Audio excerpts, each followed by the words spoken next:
फुटता उधळलाली भूपाळी रामपारी दिशादाही उजळल्या आल गोकुळ आपुल्या दारी निर्भेळ आणि सकस चवीच गोकुळ लई भारी। गोकुळ दूध संघाची दर्जेदार दुग्ध उत्पादने गोकुळ दूध, दही, तूप, दूध powder, cooking butter, table butter, paneer, इलायची श्रीखंड, आंबा श्रीखंड, फ्रूट श्रीखंड, ताक आणि लस्सी। गोकुळ दूध आणि दर्जेदार दुग्ध उत्पादने, चव आहे कोल्हापुरी, गोकुळ लई भारी।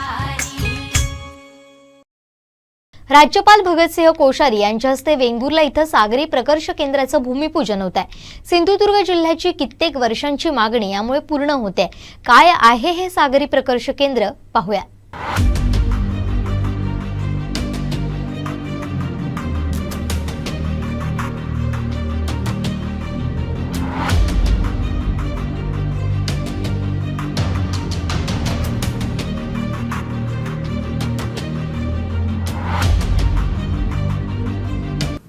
सिंधुदुर्ग जिल्ह्यातील सागरी संशोधन केंद्राला आज अखेर मुहूर्त मिळालेला आहे।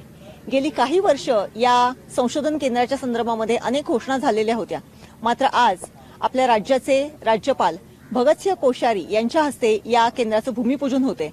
एकूणच हे केंद्र कोणत्या धर्तीवरती चालणार आहे, हे केंद्र कसं असणार आहे, याच्यामध्ये कुठले अभ्यासक्रम असणार आहेत, या संदर्भात आज आपण माहिती घेणार आहोत। आज आपण तिथेच उभे आहोत ज्या ठिकाणी या केंद्राचं भूमिपूजन होणार आहे। आज आपल्याबरोबर आहेत सावंतवाडीचे प्रांताधिकारी प्रशांत पानवेकर साहेब नमस्कार, तुमचं स्वागत आहे। आज खरं तर सिंधुदुर्ग जिल्ह्यातल्या विद्यार्थ्यांसाठी खूप चांगला दिवस आहे। या केंद्राचं उद्घाटन होत आहे, नक्की काय रूपरेषा आहे, काय संकल्पना आहे या केंद्राची? सागरी अभ्यास प्रकर्ष केंद्र जे आहे हे मुंबई विद्यापीठ आणि नगरपालिका वेंगुर्ला यांच्या संयुक्त विद्यमाने हे एक चांगला प्रकल्प एक आपण इथे करतोय। इथे सागरी जे वेगवेगळे अभ्यासक्रम आहेत, 8 प्रकारचे एकूण अभ्यासक्रम आहेत, त्या अभ्यासक्रमात इथे घेतले जाणार आहेत आणि त्या अभ्यासक्रमाचा नक्कीच विद्यार्थ्यांना त्यांच्या पुढील आयुष्यासाठी आणि त्यांच्या नोकरी किंवा त्यांच्या पुढच्या त्यांच्या व्यवसायासाठी वगैरे फार चांगला उपयोग होणार आहे। असा एक फार चांगला एक अभ्यास केंद्र इथं उभं राहणार आहे। यामार्फत नगरपालिकेच्या मार्फत त्यांना आपण जागा दिलेली आहे आणि संयुक्त विद्यमाने हा इथे प्रकल्प इथं उभारला जाणार आहे। नक्कीच संयुक्त विद्यमाने हा प्रकल्प उभारला जाणार आहे। या प्रकर्ष केंद्रासाठी ज्या नगरपालिकेने जागा दिलेली आहे त्या वेंगुर्ला नगरपालिकेचे सीओ डॉक्टर अमित कुमार सोनगे आता आपल्याबरोबर आहेत। सोनगे साहेब नमस्कार। हे सागरी संशोधन केंद्र वेंगुर्ल्याच्या हद्दीमध्ये होत आहे। खरं तर सगळ्याच विद्यार्थ्यांसाठी ही एक चांगली गोष्ट आहे। आपल्या जिल्ह्याची कित्येक वर्षांची मागणी होती। काय स्वरूप असणार आहे ह्या केंद्राचं, कसं असणार आहे? मॅडम, ही जागा जी आहे ती नगर परिषदने जवळपास 175 गुंठे जागा आहे। नगर परिषदने ही मुंबई विद्यापीठाला दिलेली आहे।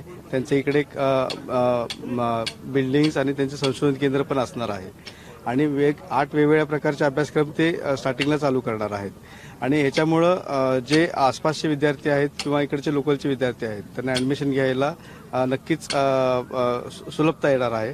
आणि ज्याप्रमाणे वेंगुर्ल्यामध्ये प्रादेशिक फळ संशोधन केंद्राचं नाव पूर्ण महाराष्ट्रात आणि जगामध्ये आहे, त्याप्रमाणे हेही केंद्र येणाऱ्या काही काळामध्ये उदयास येईल असा मला विश्वास वाटतो। मॅडम, नक्कीच हे केंद्र उदयास येईल, कारण गेल्या कित्येक वर्षांची मागणी सुद्धा होती। आपल्याला किंबहुना सिंधुदुर्ग जिल्ह्यामध्ये 3 तालुके आहेत जे सागराला त्याची हद्द आहे किंवा त्याचा किनारा लाभलेला आहे।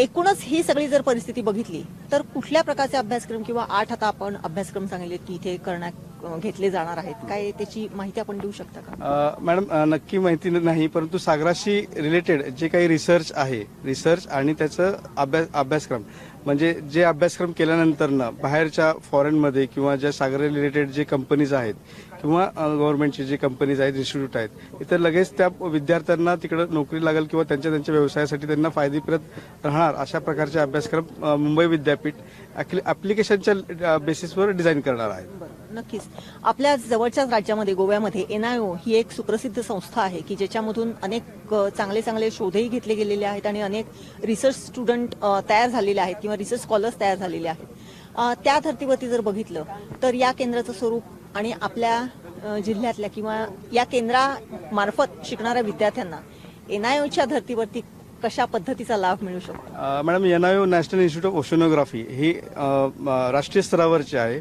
इकडे मुंबई विद्यापीठ आणि नगर परिषद ही मला वाटतं महाराष्ट्रातली एकमेव घटना असेल जी विद्यापीठा स्तरावर काम करतोय। त्यामुळे राज्याच्या ठिकाणी महाराष्ट्रामध्ये मुंबई विद्यापीठ ही त्या जनाच्या धर्तीवरच प्रोग्राम चालू करेल आणि त्याचा लाभ आणि फायदा निश्चितच होणार मॅडम. नक्कीच एकूणच NIOच्या धर्तीवरती या सागरी प्रकर्ष केंद्राचं काम चालणार आहे आणि गेल्या कित्येक वर्षाची जी मागणी होती ती आज पूर्ण होते. निश्चितच सिंधुदुर्ग जिल्ह्यातलाच नव्हे तर आपल्या राज्यातल्या मुलांना विद्यार्थ्यांना याचा लाभ होणार आहे आणि आजच्या दिवशी याचं भूमिपूजन होत आहे. आपल्या महाराष्ट्राचे राज्यपाल भगतसिंह कोश्यारी साहेब यांच्या हस्ते हे उद्घाटन होते. दुपारी 3 वाजता हे उद्घाटन होणार आहे आणि निश्चितच याच्यामुळे सिंधुदुर्ग जिल्ह्याला एक वेगळा आयाम भविष्यामध्ये प्राप्त होणार आहे. संपूर्ण कोकणसह जगभरातील ताज्या घडामोडी सर्वात प्रथम पाहण्यासाठी कोकणचं नंबर 1 महा चॅनल कोकण 7 लाईव्हचं YouTube चॅनल सबस्क्राईब करा आणि लेटेस्ट अपडेटसाठी बेल आयकॉन क्लिक करा.